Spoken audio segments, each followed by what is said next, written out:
Hi, welcome to our channel where we share the most intriguing stories.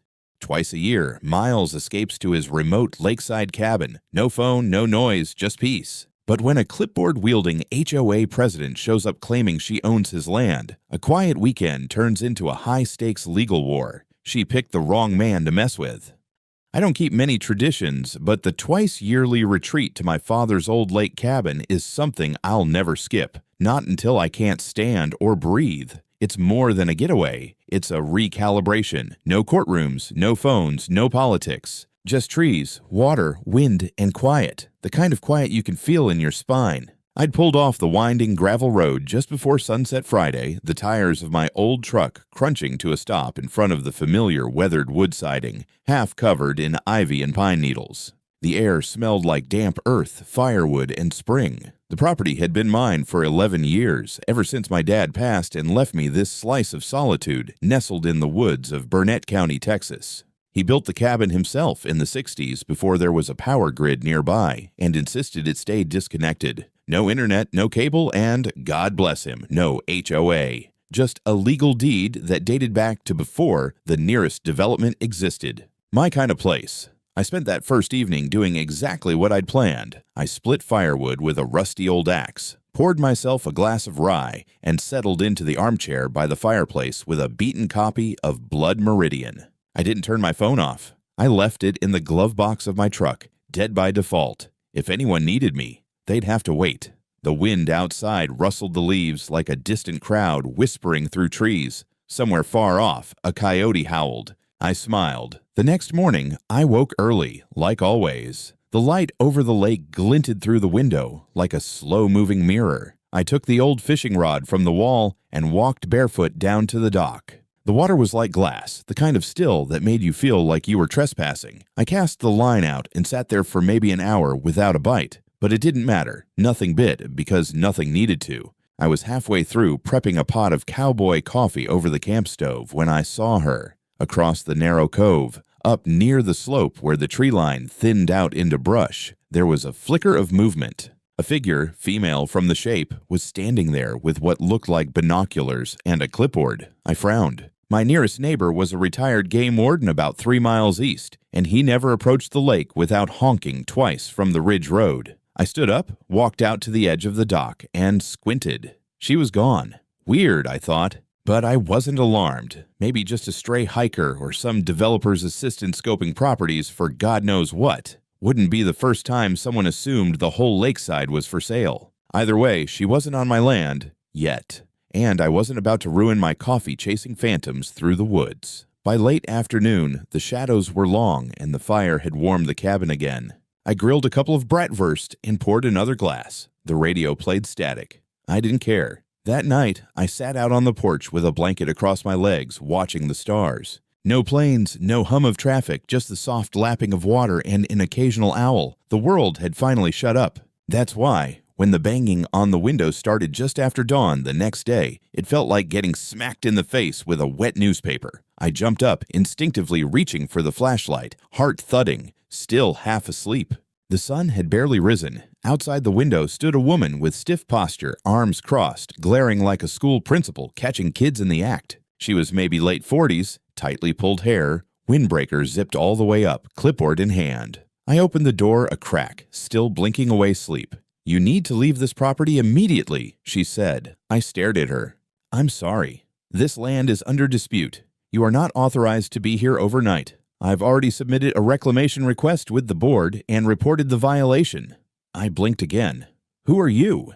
She narrowed her eyes. "Karen Dawes, president of the Silverhaven Reserve Homeowners Association. And you, sir, are squatting." It was like waking up into a sketch comedy. I stepped fully out onto the porch, barefoot, shirtless, not even annoyed yet, just confused. "This land's not part of Silverhaven. It's a mile south. This is private property. I own it." She held up a stapled packet of printed pages. "As of last quarter, this zone has been listed as unmaintained and inactive. The HOA has deemed it eligible for oversight." I almost laughed. "You can't deem yourself onto private land. That's not how law works." She crossed her arms. "We'll see what law enforcement thinks. I've already called 911. For all I know, you broke in last night. I have every right to defend community property. I stepped back inside, grabbed the folder with the deed, tax records, and boundary survey, and brought it out.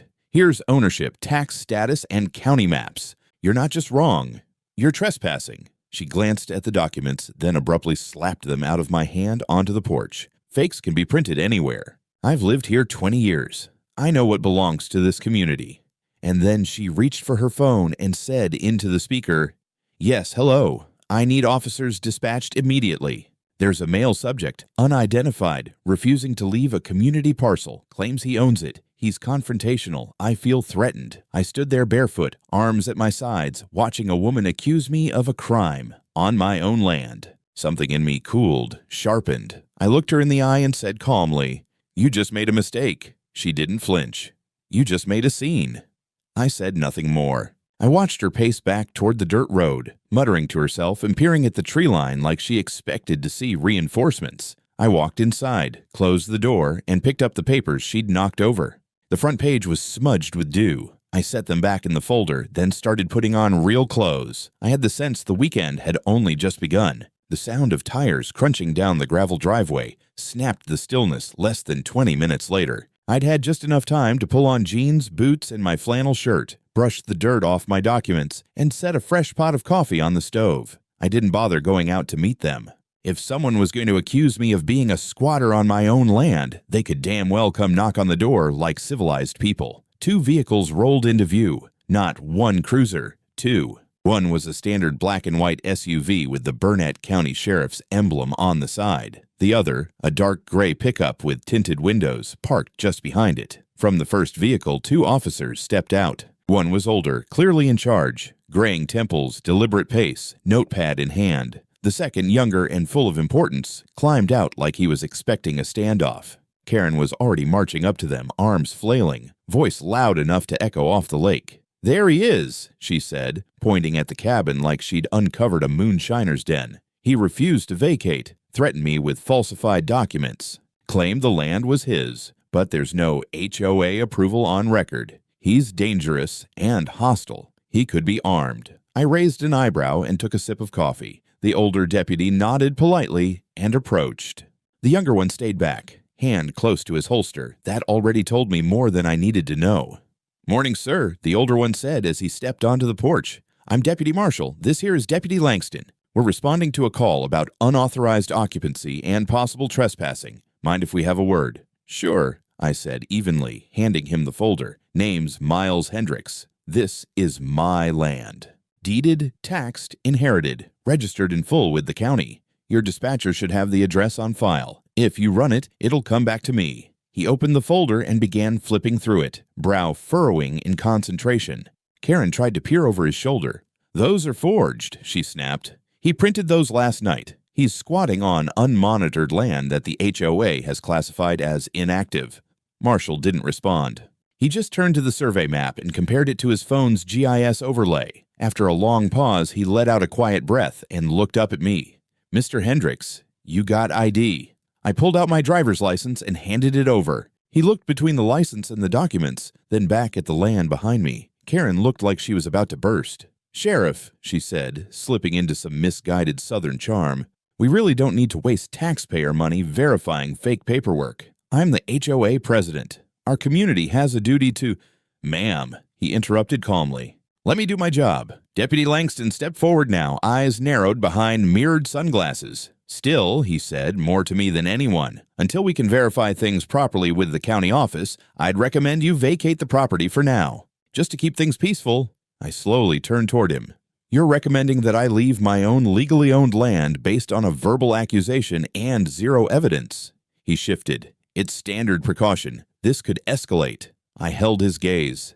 "You're asking me to walk off my own land because a woman I've never met lied to 911? He didn't respond. Karen jumped in like she'd been waiting to pounce. "This man is combative and refuses to comply with lawful directives. I'm placing a formal HOA demand for removal under Community Ordinance 72B. Marshall turned his head slowly. "Ma'am, you don't have authority to issue anything to someone not under your HOA jurisdiction." Karen's mouth opened, then closed. Langston, clearly not happy, still pushed. "I'd like to avoid arresting anyone today. Please consider temporary compliance while we sort this out. It was one of those moments where every instinct in me screamed to push back.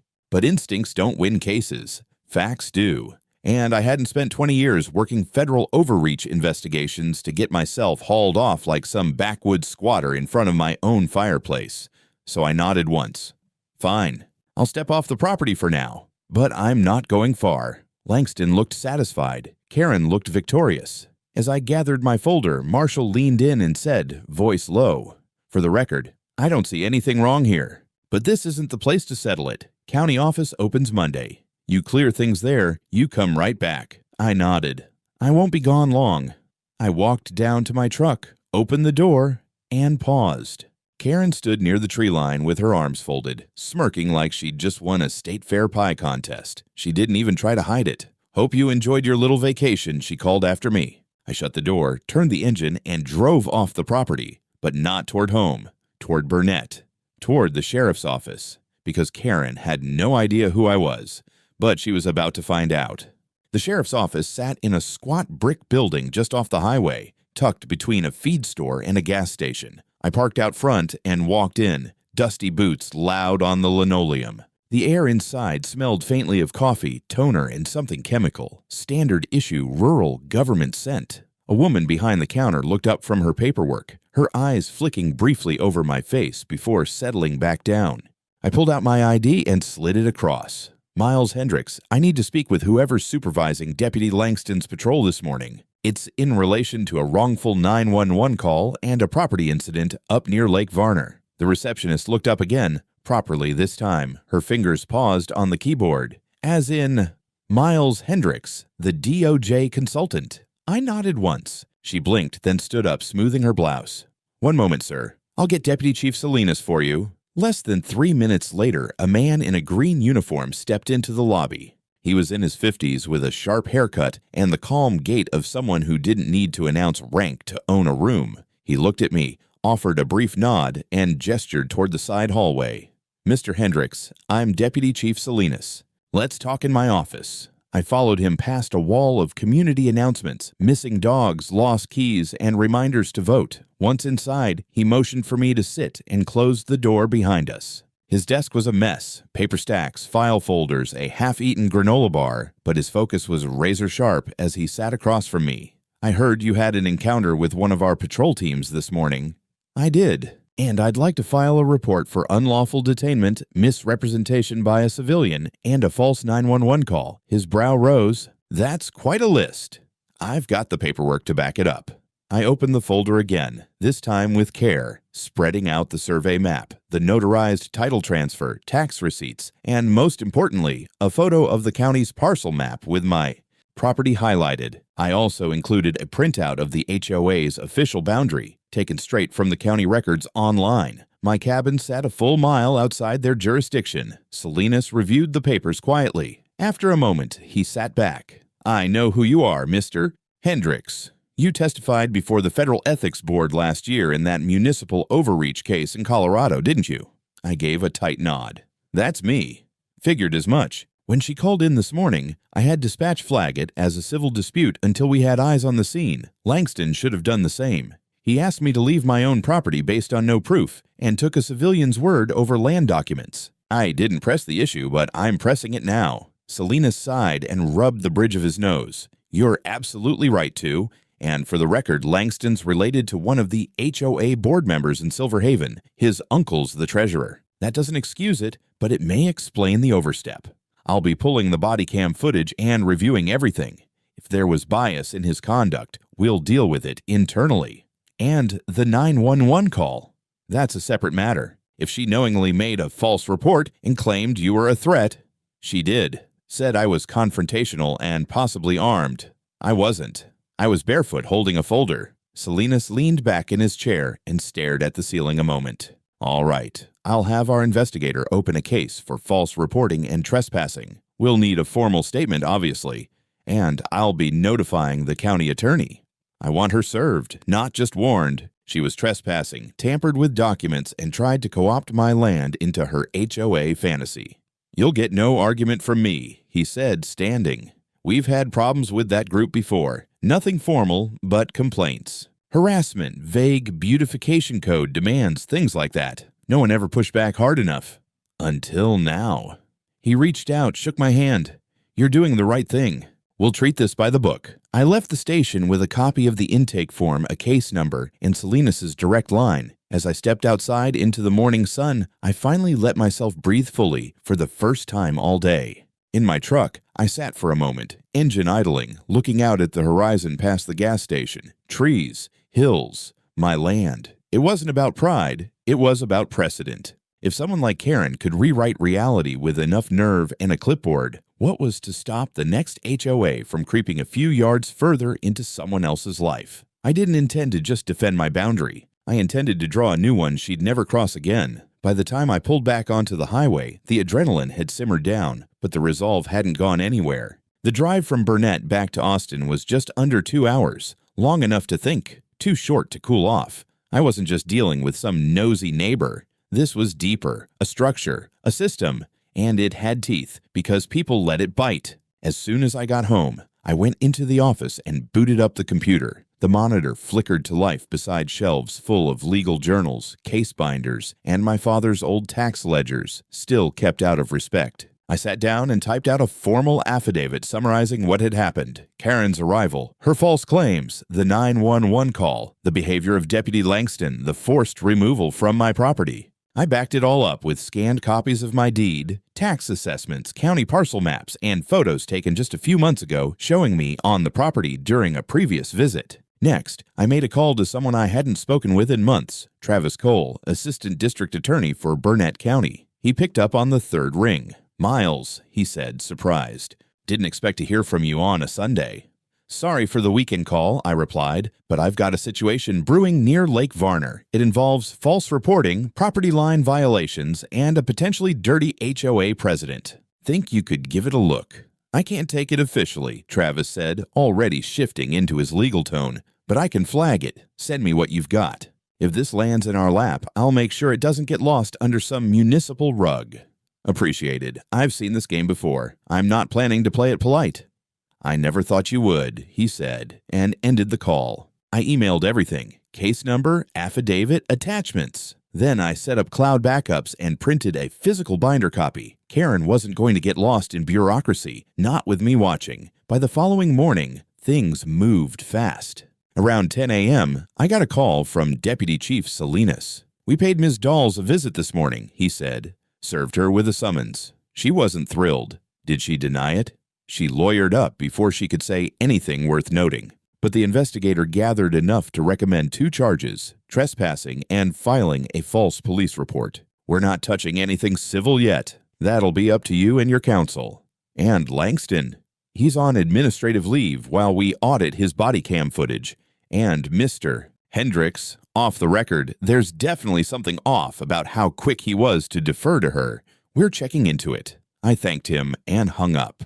10 minutes later, I had another notification. Karen had posted a community-wide email through the Silver Haven HOA system. A copy had been leaked to a friend of mine who lived in a nearby neighborhood and knew I was involved. The email read, "I'm saddened to report that our community's efforts to preserve the visual harmony of our lakeside environment have been met with hostility. One individual, an outsider, has escalated a small matter into a legal campaign against our neighborhood values. Please remain calm and united while we cooperate with local law enforcement." No apology, no admission, no mention that she'd lied to the police or stepped onto land she didn't control, just a smug spin to paint herself as the victim. It was a play I'd seen too many times from city officials trying to dodge federal scrutiny, appeal to community, imply persecution, never admit guilt. The difference was, I wasn't a press intern or a homeowner without recourse. I knew the pressure points, the escalation paths, and the laws well enough to weaponize them. This wasn't going away quietly. Tuesday morning started with a knock at my office door. My home office, that is. I opened it to find a courier in a Silver Haven HOA polo holding a sealed envelope. He handed it over with a tight smile, said nothing, and walked off before I could ask a single question. Inside the envelope was a 6-page letter, dense, condescending, and hilariously self-important. It wasn't addressed to Mr. Hendricks. No, it was addressed to occupant of structure on parcel -18432B. The document was signed by the HOA's legal counsel, a firm I recognized immediately, Yates and Mullen, local bulldogs for hire that usually took cases about pool fence, heights, and mailbox color violations. The contents boiled down to a threat. If I didn't cease occupancy and remove personal effects from the property within 72 hours, the HOA would consider me in violation of civic stewardship guidelines and proceed with formal action. There was no signature from the county, no court order, just HOA letterhead and a lot of bluster. I laughed out loud. That afternoon, I drove back to the cabin, not to stay, but to make a point. I parked the truck just outside the driveway and walked the last 100 feet in. The place looked untouched since I'd left, but something felt off. Then I saw it. A laminated sign had been nailed to a tree near the water's edge. It read, "Pending community claim. Access restricted per Silverhaven Preservation Review Board. Violators will be cited." It was dated, stamped, and completely meaningless, but it pissed me off. I pulled it down and stuffed it into my backpack, then walked the perimeter and found 2 more signs plus fresh boot prints near the shed. They'd been back, not just Karen, a whole team, quietly marking territory like dogs around a fire hydrant. I filed a supplemental report with Salinas that night, attaching photos and coordinates. The next morning, he called me. "They're pushing it," he said. "We just got notice that the HOA filed a complaint with the county claiming your parcel has been inactive for 12 months and therefore falls under community reclamation per their charter. That's not a real thing." "It isn't," he agreed. "But it does trigger a formal review, which the county has to acknowledge. It's red tape warfare." I knew exactly what it was. A stalling tactic. Keep me tangled up in bureaucratic nonsense while they tried to rewrite facts. That's when I decided to stop playing defense. I called Rebecca Sandoval. She wasn't just a friend. She was a federal prosecutor now stationed in Austin and one of the best I'd ever worked with during my consulting runs. She picked up, and before I finished the second sentence, she interrupted. "You're saying they falsified HOA records and used that to invoke civil authority over a parcel outside their jurisdiction?" "Yes. And there's a paper trail. There's more than that. They've tampered with documents, posted signage on private land, and used a police officer with familial bias to intimidate me." Rebecca exhaled sharply. "Okay, you want me to poke around? I want you to dig, quietly. If this is systemic, we go federal." That evening, she called back, "Miles, you're not going to like this. Hit me." The HOA charter they're using? It was revised last fall. There's a clause that does reference authority over neglected bordering parcels, but it only applies within HOA limits. Problem is, their maps were updated recently, and someone slipped your land into the HOA overlay. I froze. Someone falsified the boundary data? Looks like it. We traced the map change to a private contractor hired by Karen's office. The timestamp's clean. 2 months ago. Your name isn't on anything, just a vacant structure. That was it. This wasn't just a power trip anymore. It was fraud. And they thought I wouldn't notice until it was too late. They really had no idea who they were messing with. Thursday morning, I was sitting in the back of a quiet cafe in downtown Austin, laptop open, binder on the table, waiting. Rebecca walked in with her usual energy, shoulders squared, expression sharp. She slid into the seat across from me and dropped a flash drive onto the table between us. "That," she said, "is the beginning of the end for Karen Dolls." I raised an eyebrow. "You traced it." "Better. I traced it twice. The first time, the boundary adjustment to include your property was filed under the name of a third-party GIS contractor, generic as hell. But that contractor, Jonas Franklin, has an LLC registered in Marble Falls. Guess who signed his business license? Karen. Karen, she confirmed. And here's the kicker. The timestamp of the edit matches exactly with a board meeting that, according to HOA records, never occurred. They backdated a vote to authorize the change, but one of the listed attendees, she was in the hospital that day. She handed me a printout, copies of the fake minutes, the time-stamped GIS data, and a statement from a nurse confirming the board member was undergoing a procedure during the supposed meeting. "They didn't even bother getting their lies straight," I said. "They never do. People like Karen think paper makes things real. They think if they file it, it's law. That works on people who don't fight back." "Well," I said, "we're fighting back." Rebecca nodded. "This is more than a boundary dispute. This is attempted land fraud, misuse of HOA authority, and potentially conspiracy to file false government records. If I hand this off to the feds right now, it becomes a case. Not yet, I said. Let me do this my way first. I want a formal hearing with the county. Public. On record. Then we bring the hammer down. She hesitated. All right, but move fast. If they sense pressure, they might start covering tracks. I left the cafe and made my way straight to the Burnett County Clerk's office. I submitted a formal petition to review the altered GIS boundary under Title 12, Chapter 283 of the Texas Local Government Code. Within 24 hours, a hearing was scheduled. Tuesday morning. I wanted it public. I wanted it official. I wanted Karen sitting there when I dropped everything on the table. By Saturday, word had spread. A friend from the county office called to say the Silver Haven HOA had entered their own counterpetition claiming I was engaged in a targeted campaign of intimidation and had interfered with the community's peaceful expansion mandate. It sounded like something out of a dystopian HOA newsletter, but I wasn't worried. Then came the twist. Late Saturday night, while reviewing the flash drive Rebecca gave me, I opened one last folder, HOA Communications Archive. Inside were emails, dozens. And in one thread, Karen was communicating directly with Deputy Langston before the day of my removal. The subject line, about that cabin guy, prepare to back me up. One message read, I'm pushing a community claim this weekend. If things escalate, I'll need you to help mediate. He might pull legal rank, but if we're unified, the optics favor us. Pretend you don't know it's outside jurisdiction. I leaned back in my chair, heart beating slow and cold. She hadn't just lied. She'd orchestrated the whole thing, used a family connection in law enforcement, faked a meeting, tampered with digital property lines, and tried to erase my rights by brute force of HOA fiction. I forwarded the email chain to Salinas and Rebecca immediately with one line, let's prepare the gallows. The county building was already half full when I arrived Tuesday morning. Word had spread like brush fire. A hearing over property lines wasn't exactly front-page news, unless it involved a well-known HOA president caught trying to annex land like she was running a miniature empire. By the time I signed in and took my seat, there were at least 50 people in the room. Homeowners, a few HOA board members, 2 local journalists, and of course, Karen. She sat at the front table perfectly postured, wearing a white blazer like it was armor. Her attorney, some local firm type with too much gel and too few real cases, flipped through a binder theatrically. Karen didn't look at me, not once. The hearing officer was a seasoned county clerk named Margaret Tilson. No nonsense, no patience for theatrics. She opened the hearing with a brief statement of facts. A boundary review had been triggered by a formal challenge from me, supported by evidence suggesting HOA overreach, potentially involving altered records.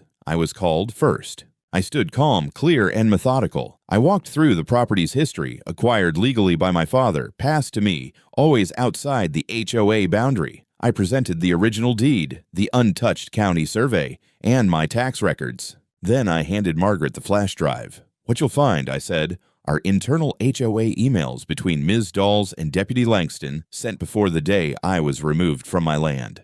You'll also find evidence that GIS boundary maps were deliberately altered 2 months ago, under Ms. Dawes' direction, to include my cabin without any legal basis. The meeting minutes justifying that change are falsified. One listed attendee was recovering from abdominal surgery at the time. The room was dead silent. Karen's lawyer objected, muttering something about inadmissible personal emails. Tilson shut him down flat. This is an administrative hearing, counselor, not a courtroom. We review all submitted material. You'll have your turn. I returned to my seat. Karen was called next. She rose slowly and walked to the front with forced grace. She began her statement with a smile that never reached her eyes. We have always acted in good faith. Our intention was not to claim someone's home, but to preserve the scenic integrity of the lakefront, which has suffered due to unmanaged parcels falling into disrepair. When a structure appears uninhabited for long stretches, the community must act to prevent degradation. Ms. Dawes, Tilson interrupted, are you claiming you had legal authority to redefine county boundaries on your own? Karen blinked. Not redefine, reinterpret. Our board believed. Did your board vote on this reinterpretation? Yes. Do you have minutes? Yes. And can you explain why one of the signers was under full anesthesia during that alleged meeting? That cracked her. The smile faltered. She glanced toward her lawyer, who looked like he wanted to disappear into the carpet. Furthermore, Tilson said, lifting a printed copy of the emails, "Can you explain why you emailed a sheriff's deputy before any complaint was filed, requesting that he pretend not to know the jurisdictional limits of your HOA?" Karen sat down, without another word. Her lawyer asked for a recess. It was denied. Tilson concluded the hearing swiftly. This body finds that parcel Yesard A432B is, and has always been, outside of the Silverhaven Reserve HOA jurisdiction. The GIS alteration is invalid and is to be corrected immediately. The claim of abandonment is baseless. Further, this hearing's evidence will be forwarded to the county attorney's office for potential criminal referral. The room exploded, whispers, gasps, 2 phones ringing. A few residents from Silverhaven stood up and walked out without a word. Karen remained seated, staring forward like she'd lost all muscle function. As I gathered my folder, Tilson leaned toward her mic once more. "Mr. Hendricks, I recommend you also submit civil filings if you wish to pursue damages. Given the evidence, I believe they'd be warranted." I nodded once, locked eyes with Karen for the first time, and walked out. Outside, a reporter with a notepad tried to catch me, but I waved her off. I had somewhere else to be. Because this wasn't over. Not yet. Now it was time for court. The courthouse in Burnett was modest, red brick, 2 stories with a flagpole out front, and the kind of echoes inside that made you feel like justice had to raise its voice just to be heard. The case was filed within 48 hours of the hearing's conclusion. My attorney, Dana Rooks, wasn't flashy, but she was surgical. Former assistant U.S. attorney, now in private practice, she specialized in property rights and civil misconduct. When she took the case, she only asked one question: "How loud do you want this to get?" Louder than the lake. Karen was being charged with criminal trespass, falsification of government records, and false reporting to law enforcement. But this wasn't just about her criminal charges. This was the civil case, and we were seeking damages. Our claim: intentional defamation, unlawful interference with private property, emotional distress, and punitive damages for malicious abuse of HOA authority. We submitted photos, audio clips, boundary maps, emails, screenshots of her community update messages, and the original video from Deputy Langston's body cam, which included her exact phrasing. "He might pull legal rank, but if we're unified, the ye optics favor us." The courtroom was packed. Karen entered in a navy blue pantsuit that probably cost more than my entire truck. She sat flanked by 2 lawyers, one for her, one for the HOA. Neither looked particularly enthusiastic to be there. When the judge entered, silence dropped like a hammer. Jury trial, 12 citizens, mostly local, some homeowners, some ranchers, all watching closely. Dana opened clean. "Ladies and gentlemen of the jury, this case isn't about lawn care. It's about a woman who tried to rewrite the law around her personal ambition. My client, Mr. Hendricks, had his peace, property, and legal rights violated. Not by a government, not by a neighbor in need, but by a private citizen with a clipboard, a grudge, and a fantasy of control. We called witnesses. Salinas testified about the 911 call and the emails. Rebecca took the stand to verify the GIS fraud and its timeline. A county GIS specialist confirmed the tampering and authenticated the backdated charter language. Even the HOA's former treasurer testified under subpoena, reluctantly but honestly confirming that Karen often acted on her own and that the board rarely saw what she filed until after it was submitted. Karen's lawyer tried to spin it, of course. They claimed it was all a misunderstanding, that she believed the property was abandoned, that her intentions were community-oriented, but intent doesn't rewrite emails. And Karen's own voice was on tape. On the 3rd day, I took the stand. I kept it brief, calm. I spoke about my father, the land, the cabin, how twice a year I unplugged from a world of courtroom drama, politics, and federal chaos just to be still. How I found that peace shattered by a woman who, in her own words, decided I didn't belong. And why, Dana asked in closing, did you pursue this so fully, even after criminal charges were filed? Because I've seen what happens when people like this aren't held accountable, I said. I've seen what it does to neighborhoods, towns, to people who don't know how to fight back. I do. So I did. On day 4, the jury returned. Liable on all counts. Damages awarded. $235,000, including $75,000 in punitive penalties. Karen froze in her seat. Her lawyers offered nothing but paperwork and silence. The judge looked exhausted. The courtroom, however, did not. Several people clapped quietly as we exited. Not loud, just enough to be heard. Outside, the air felt lighter. Dana shook my hand and said, "That'll stick." I nodded, but I wasn't done, because now the federal angle kicked in. The Texas Attorney General's office had opened a broader investigation into Silverhaven's board conduct based on the documentation Rebecca had forwarded. Karen wasn't just facing restitution, she was facing prison. 3 weeks later, I stood behind a line of orange stakes and surveyor tape, watching a crew dig post holes for the new perimeter fence. The contractor was a local named Elroy. Gray beard, sun-leathered skin, and a handshake like a bench vise. He waved to me from the gate and shouted over the hum of the auger, "We'll have the cameras up by Friday, and the motion lights. These babies could blind a raccoon in space." "Perfect," I said. "Let's make trespassing feel like a visit to a maximum security prison." The entire perimeter of the property, every inch, was getting reinforced. 10-foot steel posts, automatic gates, solar-powered floodlights. Surveillance coverage from 3 angles. Overkill? Maybe. But it wasn't about paranoia. It was about message, the kind of message HOA presidents wouldn't misunderstand. That week, I also installed the sign. Not a cheap one.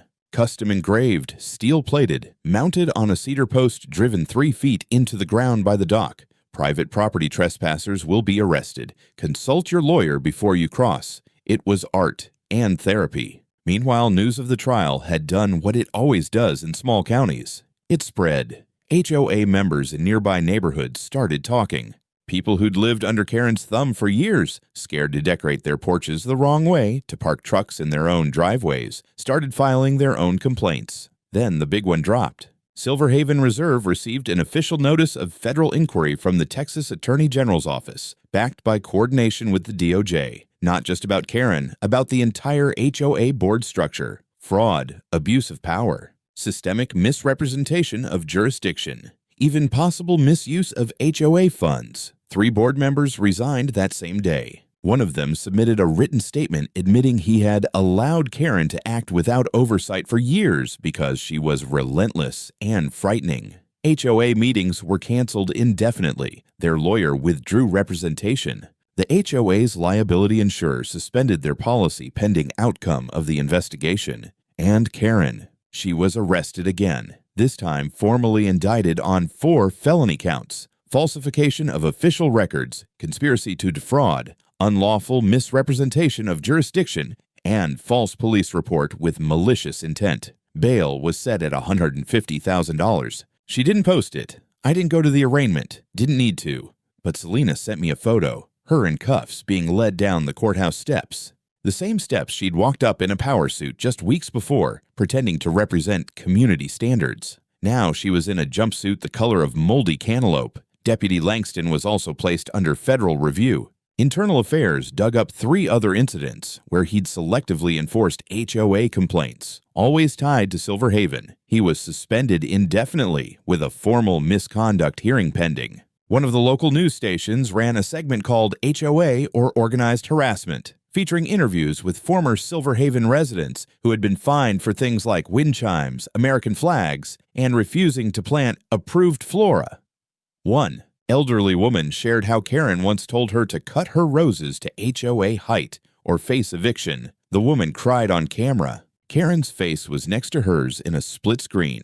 That clip went viral, at least by rural Texas standards. I started receiving letters, not threats, thank you letters, handwritten, from strangers. Some lived near the lake, others were from counties away. One woman wrote, "My HOA tried the same thing when my husband died. You showed us we don't have to just take it." It was humbling and also infuriating because it meant this wasn't rare.